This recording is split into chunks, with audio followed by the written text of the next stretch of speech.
যদি আমি বলি একদিন স্কুল বলেছিল এই ছেলের জীবনে কিছুই হবে না, সেই ছেলেটি একদিন পৃথিবীকে আলো উপহার দিয়েছিল। কিন্তু এমন কি ছিল যা বদলে দিয়েছিল তার ভাগ্য? আসসালামু আলাইকুম, আমি বিজলি রফিকুল ইসলাম। বিআরডিপি ফ্রেমওয়ার্কের নতুন একটি পর্বে আপনাকে স্বাগতম। আমরা আছি মডিউল 1 মাইন্ডসেট, সাফল্যের প্রথম যুদ্ধক্ষেত্রে। আজকের বিষয়, একজনের বিশ্বাস কিভাবে বদলে দিয়েছিল টমাস এডিসনের জীবন। গত পর্বে আমরা শিখেছিলাম অনেক সময় ভুল পরিবেশ আমাদের নিজের পরিচয় ভুলিয়ে দেয়। কিন্তু আজকের প্রশ্নটা আরও গভীর। যদি একজন শিক্ষক বলে আপনি পারবেন না, যদি সমাজও আপনাকে অযোগ্য মনে করে, তাহলে কি আপনার জীবন শেষ?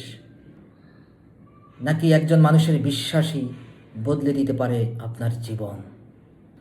থমাস আলভা এডিসন ছোটবেলায় অন্য শিশুদের মতো ছিলেন না। তিনি প্রচুর প্রশ্ন করতেন, শেখার ধরনও ছিল আলাদা। কিন্তু সবাই তার এই কৌতূহলকে প্রতিভা হিসাবে দেখেননি। স্কুলে তিনি প্রায়ই সমালোচনার মুখে পড়তেন। একটি গল্প প্রচলিত আছে, স্কুল থেকে তিনি একদিন একটি চিঠি নিয়ে মায়ের কাছে বাড়ি ফেরেন। তার মা চিঠিটি পড়লেন, কয়েক মুহূর্ত নীরব রইলেন, তারপরে ছেলেটিকে বুকে টেনে নিয়ে বললেন, তুমি পারবে, তোমার ভিতরে অসাধারণ সম্ভাবনা আছে। সেই মুহূর্তে একজন মা শুধু ছেলেকে সাহস দেননি, তিনি তার ভিতরে জন্ম দিয়েছিলেন নিজের ভেতরে বিশ্বাস করার শক্তি। আর অনেক বছর পরে সেই শিশুটি হয়ে ওঠেন পৃথিবীর অন্যতম সেরা উদ্ভাবক টমাস আলভা এডিসন।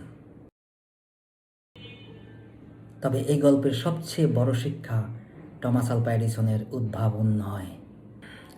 সবচেয়ে বড় শিক্ষা হলো, একজন মানুষ আপনার সম্পর্কে কি বিশ্বাস করেন, আর তা কখনো কখনো আপনার নিজের বিশ্বাসকেও বদলিয়ে দিতে পারে। জীবনে এরকম অনেক মানুষ পাবেন যারা আপনাকে বলবে আপনি পারবেন না।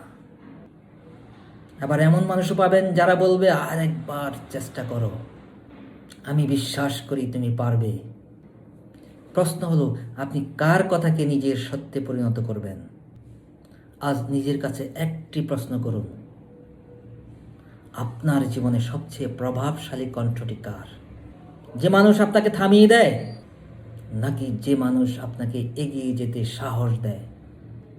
মনে রাখবেন, কখনো কখনো একটি বিশ্বাসই বদলে দিতে পারে আপনার সম্পূর্ণ জীবন। আর সেই পরিবর্তনের শুরু হয় আপনি কিভাবে নিজেকে দেখেন সেখান থেকেই। কিন্তু শুধু বিশ্বাস থাকলে কি সফল হওয়া যায়? যদি বারবার ব্যর্থ হতে হয়, যদি মানুষ আপনাকে নিয়ে হাসে, যদি 1000 বার চেষ্টা করেও সফল না হন, তাহলে কি করবেন?